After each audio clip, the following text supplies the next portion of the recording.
Good evening from San Ignacio Town. With the 9 o'clock news, I am Patrick Jones.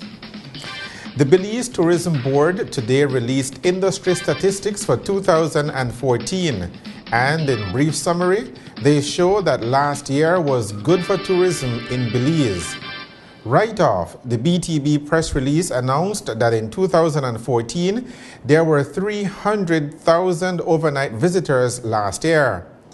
Belize and individual properties in the Jewel earned international tourism acclaim from various industry sources. One of the bright spots in the tourism industry's glowing report was in October of 2014, when Belize as a destination recorded 1 million visitors to the country, including overnight and cruise arrivals. That feat, according to the BTB release, was achieved a full 2 months earlier than the anticipated benchmark.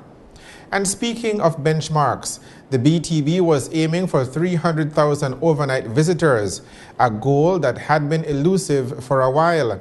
But in the end, not only was the target met, but it was handsomely surpassed with a total of 321,220 overnight visitors recorded in 2014.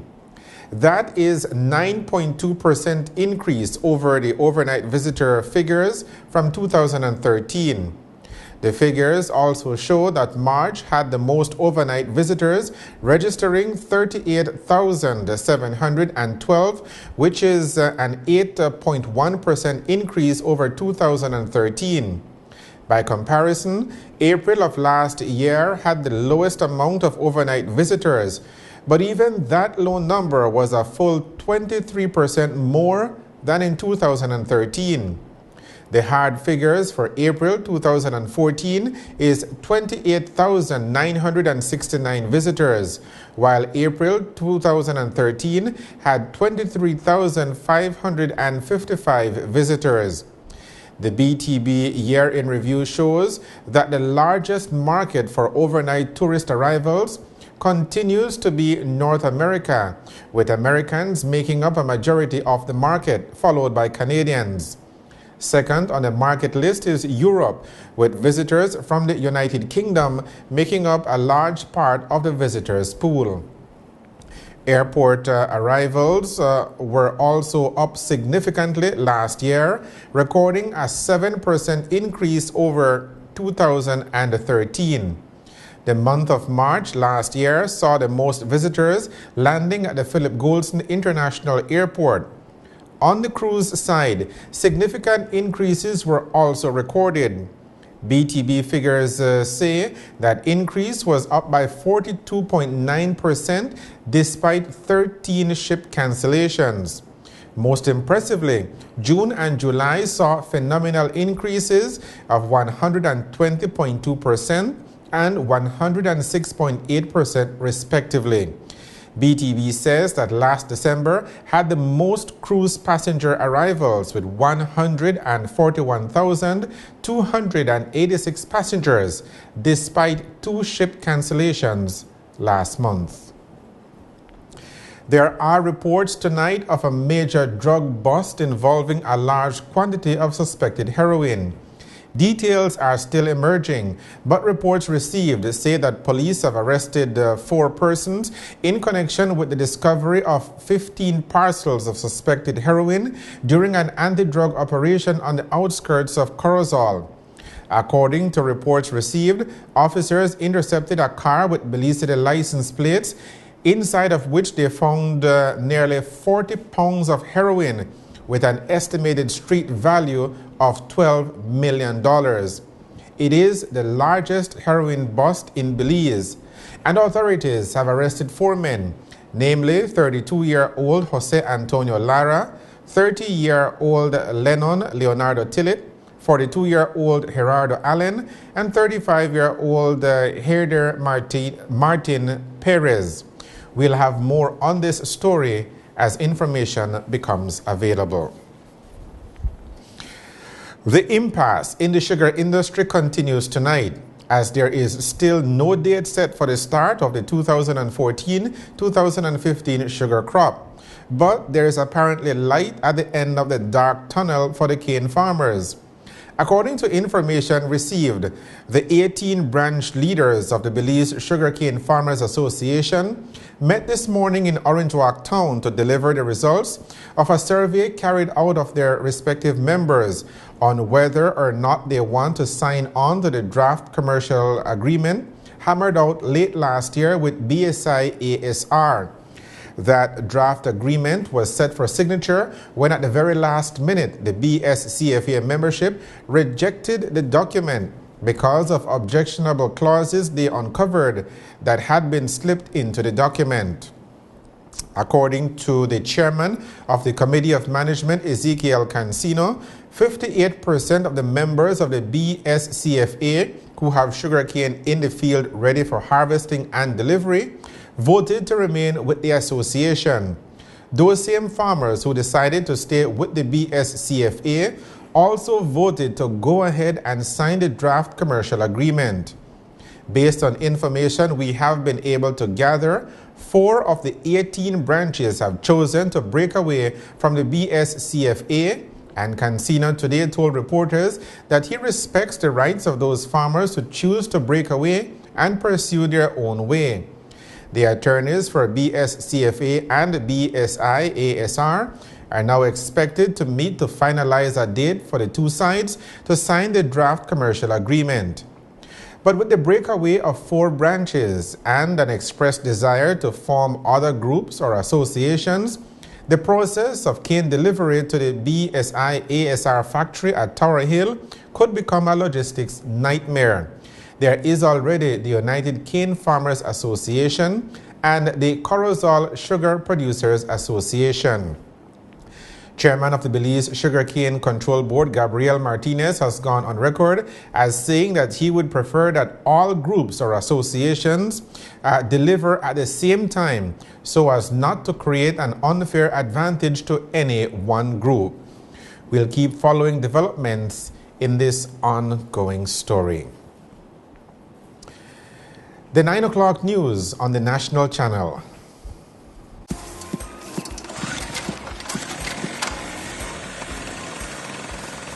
My dad never misses a football match. Me neither.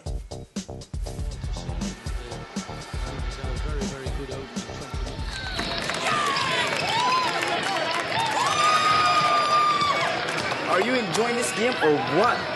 I'm loving every minute of it.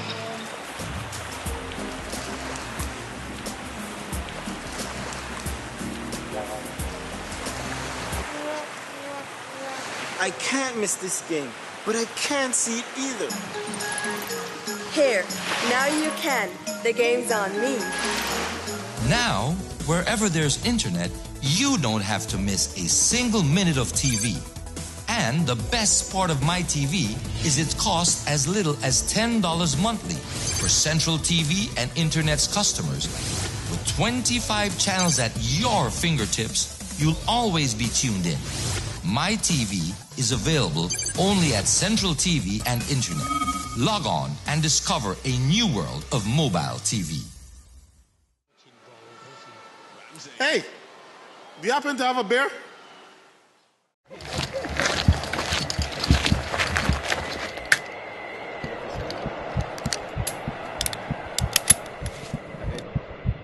We all have our bucket list and plan to start fulfilling them someday. Anytime now. Don't worry, babe. You can do it. Go, Mom! You can do this!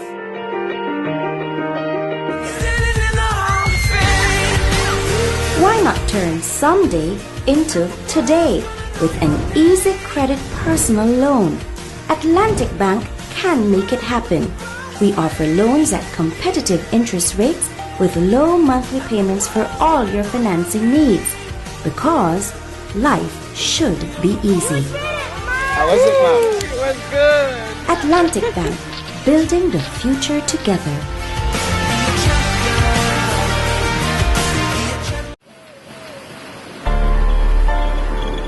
When I exercise, I do only the most rigorous and complex techniques to challenge my body and keep it at its best. When I am building my body strength, I go for the heavy weights to keep my muscles challenged. When I prepare my meals, I make sure everything is fresh and tap into all my food groups. When I need internet service, I use Smart Zoom service to ensure reliability and speed. I am Rigo Veos, two-time Mr. Belize. I use only the best. I choose smart, and so should you.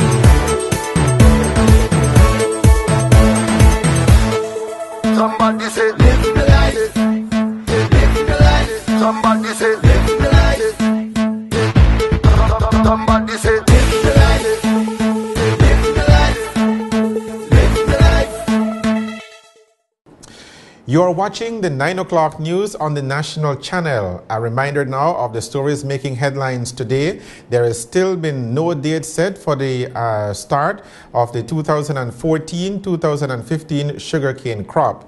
And late reports from the north say there was a major drug bust with close to 40 pounds of heroin seized in an anti-drug operation. Students and staff of Tumulkin Center of Learning are currently undergoing a 72 hours permaculture design course facilitated by Christopher Nisbet from Maya Mountain Research Farm.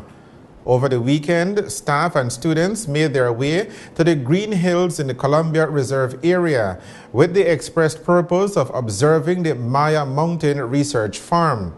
Reports received say that the participants of the field trip were actively engaged in the weekend sessions, during which they learned about home systems and the collapse dynamics. A part of the weekend session was a presentation from Ian Campbell, who is an eco-village facilitator from Ireland, who showed the students how the system is designed and functions. After the theory part of the field trip, the students and staff went on a tour of the Maya Mountain Research Farm, where they observed a number of the principles and functions of permaculture.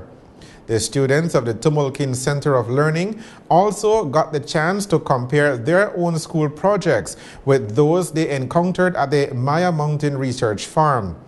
The field trip ended with a visit to the Earthship Center, which is located near to the Lubantun Archaeological Site. And in case you're wondering what exactly is the Earthship Center, well, it is a building made from garbage, particularly plastic and glass bottles. Needless to say, the staff and students of the Tumulkin Center of Learning were impressed and amazed with what they saw was made of what was considered as garbage. A man from Corozal has died, but foul play is not suspected in the death. The body of 29-year-old Henry No, a resident of Pachacan village, was retrieved from a lagoon situated between Shunush and Sartaneja villages this morning. Reports are that No was part of a group of 10 friends that had gone on a fishing trip around 4 o'clock this morning. According to his fishing buddies, No was attempting to swim across the lagoon when he went under the water and did not resurface around 10 o'clock this morning. No's body was pulled from the lagoon by his friends about an hour later, and they called the police. According to No's family, he often went fishing. A post-mortem examination is scheduled for Wednesday, and that is expected to conclusively determine how No died. 2 shooting incidents were reported in Belize City on Monday. The first happened on Farbers Road extension just after 9 o'clock yesterday morning. Police say they responded to reports of shots being fired, and when they arrived at the Farbers Road substation, they met 37-year-old Harrison Blades, who showed them a bullet hole in the front left passenger side door of his van. Initial police investigations have so far revealed that Blades was inside the van that was parked in front of his house when a man described as being of fair complexion rode up on a bicycle, pointed a firearm at him, and fired a single shot, then sped off. Police say both front windows of the van were shattered and a hole was seen in the front passenger side door. No one was injured during the shooting. Police say they are also searching for a man whom they believe can assist them in their investigation of the shooting incident. The second shooting incident happened last night on Raccoon Street Extension. Police say that 28-year-old Leroy Richards reported to them that around 7:30 last night, he was socializing in his yard with 3 of his friends when a man described as being of fair complexion ran into the yard and fired 2 shots towards his direction. Fortunately, no one was injured in the shooting incident. Police say the gunman then ran off in the direction of Iguana Street Extension, making good his escape. Investigation of both shooting incidents is ongoing by the police. 38-year-old David Castillo has been booked on a charge of possession of controlled drugs after he was caught with 0.2 grams of crack cocaine. Police say they were on mobile patrol on Freetown Road just after midnight on Sunday morning when they stopped and searched Castillo as he rode a bicycle. Police say the search led to the discovery of 2 small packages of foil paper, which when opened revealed a cream-colored substance, which authorities believe to be crack cocaine. As a result, Castillo was arrested and charged. A man from rural Toledo was arrested and charged for the crime of kept ammunition without a gun license. This follows the discovery of 10 16-gauge cartridges in a school bag he was carrying on Saturday afternoon. Police say that around 2 o'clock on Saturday afternoon, they searched the bag that 28-year-old Francisco Mas was carrying and found the cartridges. Police say Mas, who is a resident of Santa Teresa Village, was unable to provide them with a license for the ammunition when he was requested to do so. As a result, he was charged for the offense. 57-year-old Lionel Scott makes his living mainly by selling bottles, but on New Year's Eve, when he was stopped from picking up bottles at a shop in Ladyville, he got angry and broke several glass louvers at the home that should be of security guard Kenneth Tillett. For this, he was sentenced to 3 months in prison by Magistrate Herbert Panton after pleading guilty to a charge of damage to property. Magistrate Panton also ordered Scott to pay $300 in compensation for the 30 louvers he broke at Tillett's Quayle Street residence in Ladyville. Tillett works at Mike's shop in the village, and according to his account of events to police, he was on duty when he saw Scott picking up bottles at the shop. Tillett said he told Scott to stop, which made Scott angry and drove him to Tillett's residence, where he wreaked revenge by breaking the louvers, which are valued at $300. The compensation is due 3 months from today's date. In default, another 3 months in jail. Angel Dorado is already serving time in Hattieville prison for separate charges of committing a mischievous act and wounding, totaling 2.5 years. But he faces another 5 years behind bars if he cannot pay a $10,000 fine assessed by Chief Magistrate Anne Marie Smith after she found him guilty of drug trafficking. On March 26, 2013, at Sunset Park in the village of Western Paradise on the George Price Highway, Dorado is accused of possession of 79 grams of cannabis with intent to sell, which constitutes drug trafficking. Paul McCord said he saw Dorado put something in the bushes near his home and upon retrieving it, saw that it contained cannabis. McCord decided to turn the material over to a police officer, but as he was crossing the highway to do so, Dorado attacked him from behind and snatched the bag, causing a wound to McCord in the process. Dorado denied the offense in testimony, claiming that someone else asked him to get the bag, and when he did, the person removed weed from the bag and gave it back to him, telling him to put it away behind the house. Cannabis is regularly discovered in Belize City, but not cannabis plants, which can usually be found in the countryside.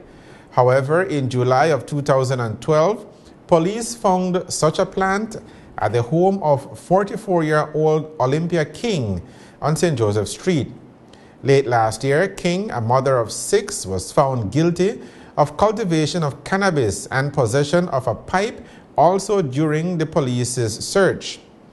Upon appearing today for sentencing, Senior Magistrate Sharon Fraser heard mitigation pleas from attorney Ellis Arnold, that should be attorneys Ellis Arnold and Richard Dickey Bradley, who also represented the son Tyrone, daughter Sherin, and the common law husband, the late Harrison Smith, killed last year.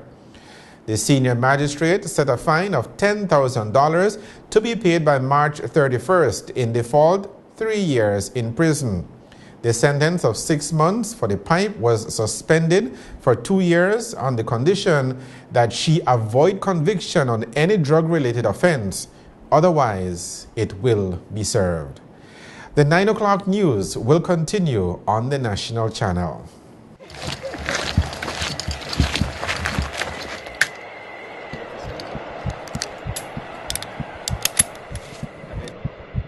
We all have our bucket list and plan to start fulfilling them someday. Anytime now. Don't worry, babe. You can do it. Go, Mom! You can do this!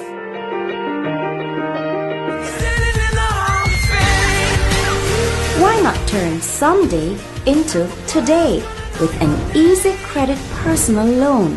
Atlantic Bank can make it happen. We offer loans at competitive interest rates with low monthly payments for all your financing needs, because life should be easy. How was it, Mom? It was good. Atlantic Bank, building the future together.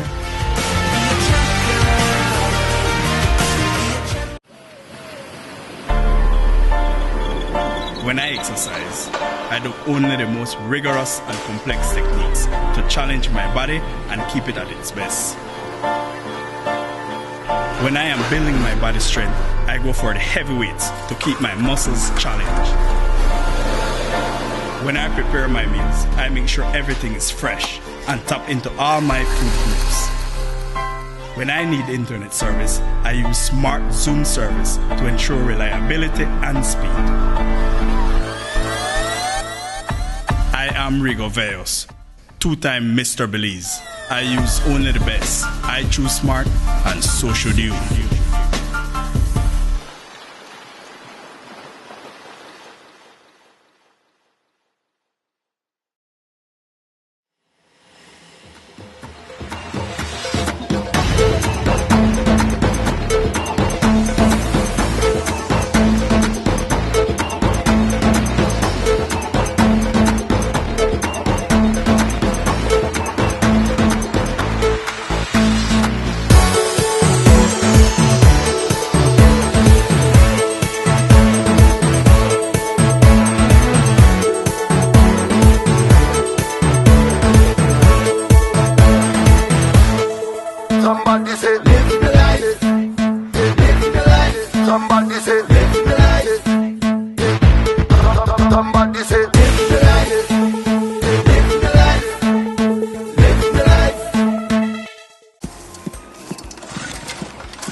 My dad never misses a football match.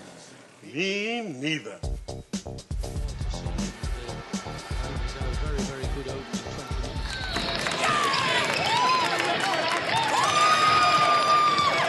Are you enjoying this game or what? I'm loving every minute of it.